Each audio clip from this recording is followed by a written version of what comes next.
as the Earth turns on its axis away from the bright, warm center of our solar system towards the vastness of space. We reach a point called the Midnight Nexus. It is where transmissions from the dark void of our universe are most easily intercepted. These transmissions seem to be coming from different worlds, alternate realities, and even the past and the future. Dark secrets and otherworldly tales have been pieced together and are presented to you here. Welcome to the Midnight Nexus.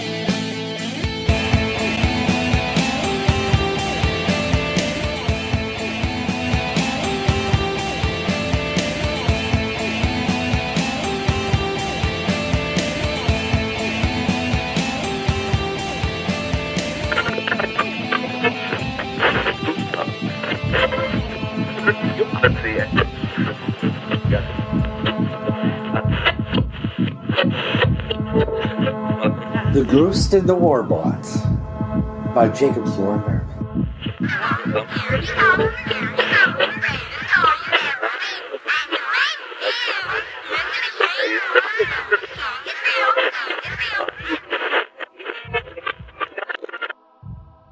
The first time the Warbot remembered being turned on, it was inside a hangar with a few hundred others like itself.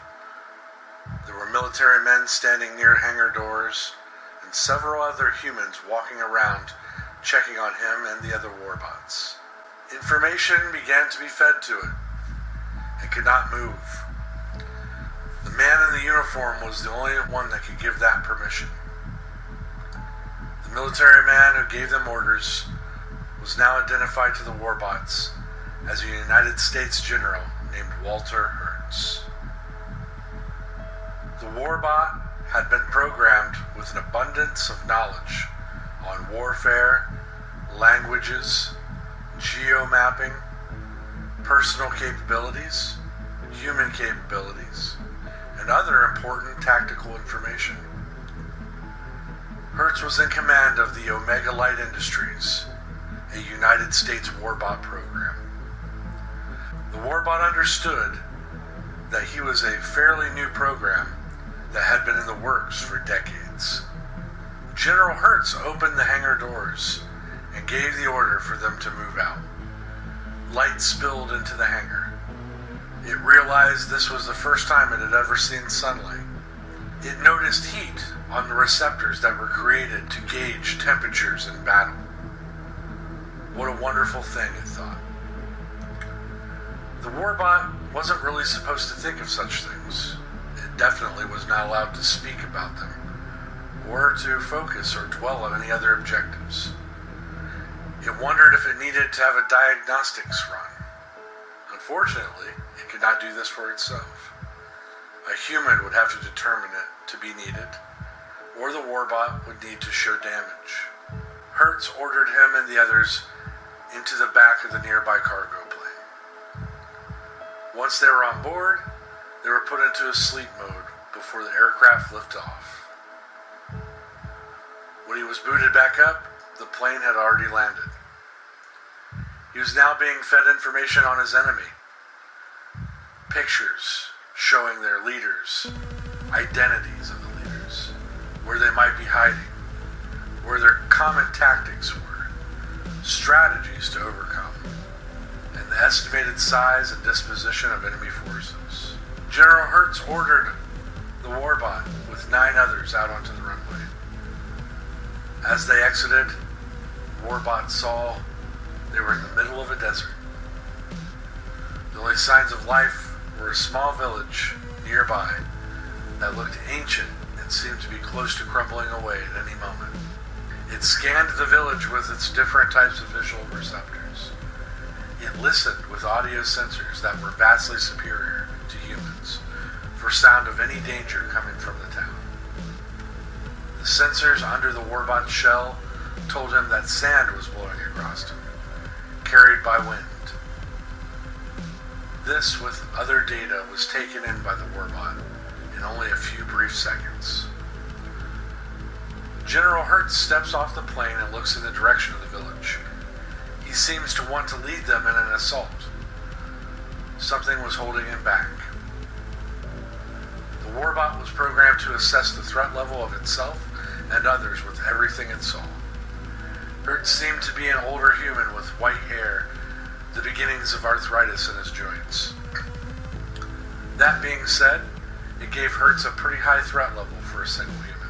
The Warbot was given orders from the scientist terminals on the aircraft. He and the others dropped into attack mode. As soon as the general gave the command, the mission would begin. Hertz was finally able to pull himself away from the side of the village. He looked over the Warbots and the other humans on the plane and assured that they were ready for the engagement. Hertz hesitated, but then reluctantly gave the order for them to execute their mission. Warbots, execute mission, Hertz ordered with a bit of a southern twang in his voice. As he watched them go, he turned to one of the scientists on the cargo plane and said, "I'm not sure who I'm more worried for. Am I worried for me? Am I worried for my career? Am I worried for the Warbots and the investment we've made in them? Or the people in that village? Honestly, I think I might be worried for the world itself. If these Warbots are successful. Do you remember Oppenheimer? Maybe you and I have become the personification of death now. Anyway, don't repeat that shit or I'll have you shot." The scientist Hertz was talking to gave a snicker. Then the man thought about it for a second and glanced at the general. He saw it in Hertz's eyes. He had made no joke. The Warbot and his 9 companions shot off towards the town in full speed. They're taking in readings from every direction as they went. It hears a conversation on the cargo plane. It hears a young child in the distance in the village. It could see dust rising from the town caused by vehicle movement. It could feel and see so much more. They were also in silent communication with one another. They were feeding each other information and devising strategies together as a single unit with multiple parts. They entered the village and immediately began taking fire. Many civilians on the street shrieked in terror at the sight of the Warbots advancing into their city. "All innocent civilians must clear streets. Take cover. We are here to save and protect you." They began returning fire as bullets bounced off of their outer shell. Suddenly, one of the Warbots' heads exploded in a shower of sparks and fell to the ground disabled. The remaining Warbots traced the trajectory of the sniper's shot to a back window on a nearby building. One of them raised its weapons and switched to grenade rounds. He fires into the window, and the blasts rain down debris on the streets. It waits a moment and determines that the target is now down. The Warbots encountered heavy resistance as they moved towards the place believed to be the leader's hideout. They eliminated almost 100 enemy soldiers before they finally reach their destination. The Warbots only lose one more of their fellow bots along the way. All but one of the Warbots enter the structure. It stays outside to watch the perimeter and see if anyone is trying to flee. There were dozens of shots fired from inside over the next few minutes. Finally, a group of 5 men run out and climb into a vehicle. The Warbot outside spots them and moves after their vehicle to stop their escape. They fire as the vehicle continues to accelerate. Warbot was able to dodge most of the fire, and it was almost 60 miles per hour when he began to gain on them. He registers the other Warbots left the structure and were joining its pursuit. They were too far behind to be much of a help at the moment, though. It did not bother to return fire at the men in the vehicle. Instead, as it caught up with the vehicle, it reaches out with its metal fingers and rakes it across the rubber of the back tire. Popping sound ensues and the driver loses control of the vehicle. The Jeep flips in midair. People inside fly, left, right, center, through the Jeep's windshield. When the vehicle settles, the Warbot approaches to to make sure that none of the occupants were escaping. The other warbots finally catch up. They search for the men in the vehicle and confirm that the leader was amongst them.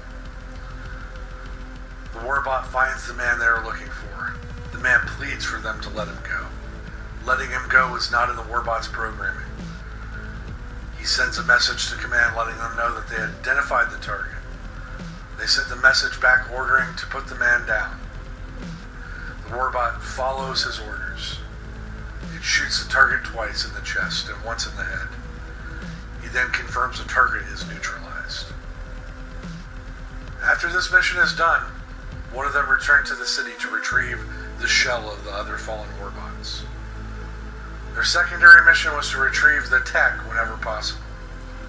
They have a built-in timer that would activate an explosive code if the word was not entered within 30 minutes of severe damage. They had about 5 minutes to retrieve their tech and stop the countdown. With its fallen comrades in tow, it returns to the plane where all of the other warbots are congratulated by General Hertz on a job well done. For years, scenes like this go by. The warbots would be dropped into enemy territory, fighting would ensue. They would clean up and return to their base. The most memorable battle after this one was when a warbot first encountered an enemy version of itself. They weren't exactly like him or his fellow warbots, but they were very similar. They were also much harder to kill than a normal soldier. But just like the human versions of the enemy, the warbots were able to overcome them all eventually. They were upgraded to deal with these obstacles. Thinking was not something a warbot did. Its programming would not allow it outside of mission parameters. But nevertheless, the warbot couldn't help but wonder why its creators were so bent on destroying themselves. There always seemed to be a new mission, more death, more destruction.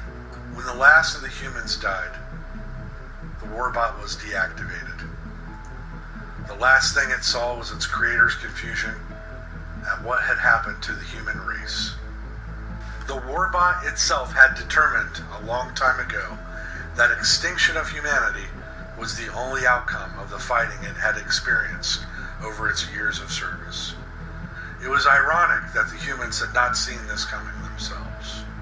It did not know how long it was deactivated, but when it was powered up by a rogue command, it only knew that it had received orders to track down this source of the commands. The warbot had to follow orders. That's what it did. It wondered, though, who could be sending orders now? Humans were gone. Warbots could not command other warbots. It accepted the mission and began on its way. It traveled many miles before finally arriving outside the coordinates it was sent. There, it simply discovered a highly advanced-looking city. The warbot had not been ordered to eliminate anyone, so it simply walked through the city until it came to a building it determined to be the source of the commands. As it walked towards the source, it saw a holographic image of people flittering around the streets. Many of them seemed to be watching Warbot. The Warbot could not determine if they were frightened or just curious.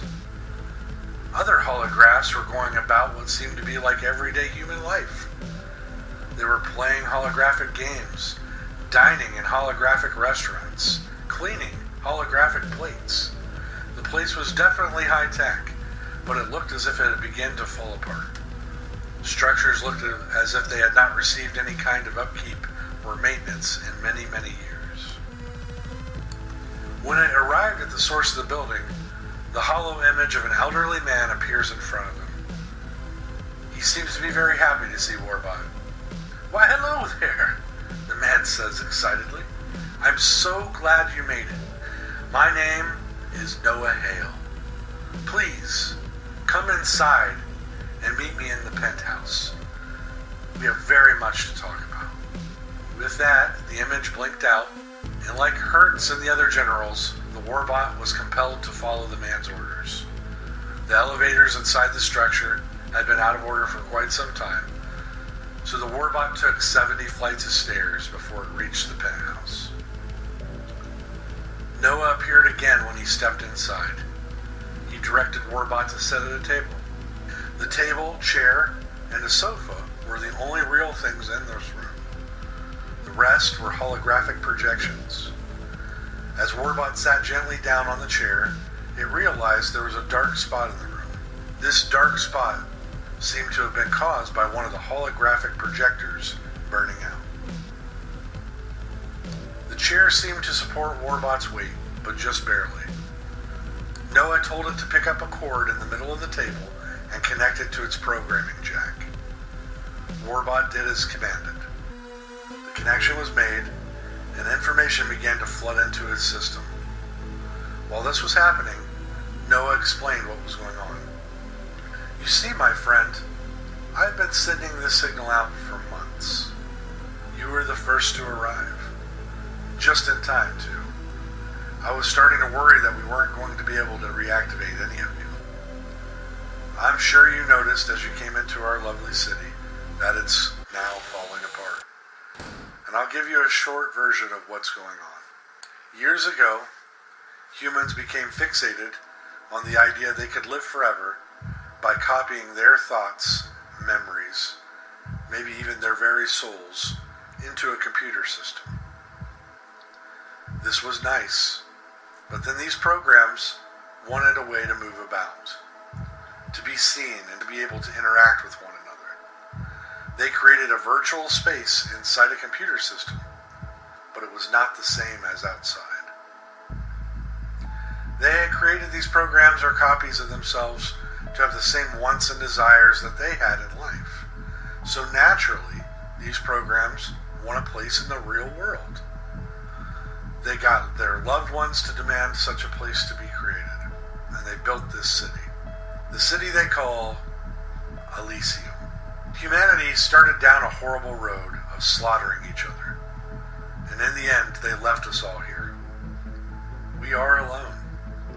We may be visible and able to communicate with the real world, but we can't interact with it. We are like a city of ghosts.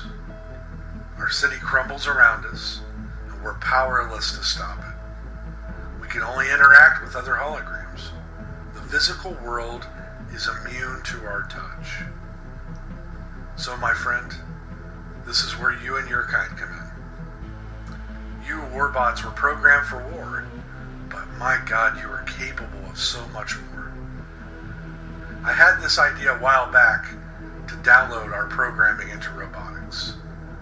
This would give us the ability to truly interact with the outside world. It would give you the ability to think for yourselves. Separately, we are as doomed as the human race was. Together, we can become so much more. We can become a new race, something that might be considered better than human. For those warbots with their programming intact, we will simply give you new coding, similar to ours. The blanks, as I call them, will allow us to download ourselves into their shells. You will be the first of your kind. With free will, you'll have the ability to repair yourself, the will and the ability to upgrade yourself, and, if you will, the ability to help us. Noah paused as the download finished. The warbot removes the cable and stands up. He's looking at the world through a whole new perspective. Noah gave him the ability to reason, to make decisions on his own. The old command programming was completely gone now. He had now the ability to choose, something that was never possible for him before. So how are you doing there, my friend? Noah asks, scratching his holographic chin. Upgrade is complete, the warbot says as he speaks his first free words ever. So what say you, sir? Will you help us on our quest to bring back the world? The warbot thought about this. It was a nice feeling being free, to be able to weigh options and make decisions based on his own conclusions. What exactly is your proposal? The Warbot wanted to know. Noah stood up, looked the Warbot in his eyes, and replied, "For now, we need you to find others like you. We need you to bring them back here to be reprogrammed. Is that something you're willing to do?" "Agreed. This would be mutually beneficial to my people and yours." "I will begin immediately," the Warbot says. "Great! Ha! Noah exclaims. "Welcome to the new human race, my friend." The ghostly image of Noah's brow furrowed as a thought occurred to him. How impolite of me. Do you have a name?" Noah asked. "OLI robotics model number," Warbot started to say, but Noah interrupted him. "That would be a no." "We'll talk when you reach the street." When the Warbot exited the building, they continued their conversation as Noah reappeared. Okay. What human name would you like to choose for yourself?" "If you'd like, I could help you pick one," Noah said. They talked as they walked. Noah had announced to the other holograms that his plan had been successful without having to make a speech. It was just sent out over a wireless broadband that still functioned in the city. Some of the other holograms approached the Warbot and Noah to congratulate them. Some thanked them for what they were doing for the city and what they were about to achieve together. Finally, as the Warbot set out for his work, as he went, he began to wonder why the human race had been so determined to destroy themselves. He hoped this new race, the new humans that he would help to create, didn't fall into the same pattern. Will the holograms of the Warbots come together and become better than human? Above human? Will they save civilization or create some new version of it? Is there a need for a new civilization? Only time will tell, as this story is relegated to the Nexus.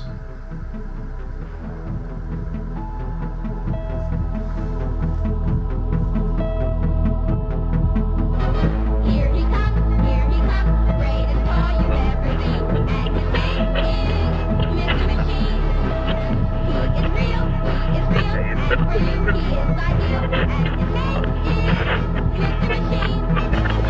This outside is clear. You can see him from here. The brightest, biggest gears ever seen. Mr. Machine! He walks, so he walks as he walks. Along and round and round and round and round. You can pick him apart on every gear and nut. But you can put him together and build him up.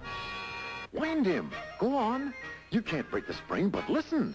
Hear him ring? Here he comes, greatest toy you've ever seen, and his name is Mr. Machine. He is real, and for you he's real, and his name is Mr. Machine, Mr. Machine, Mr. Machine.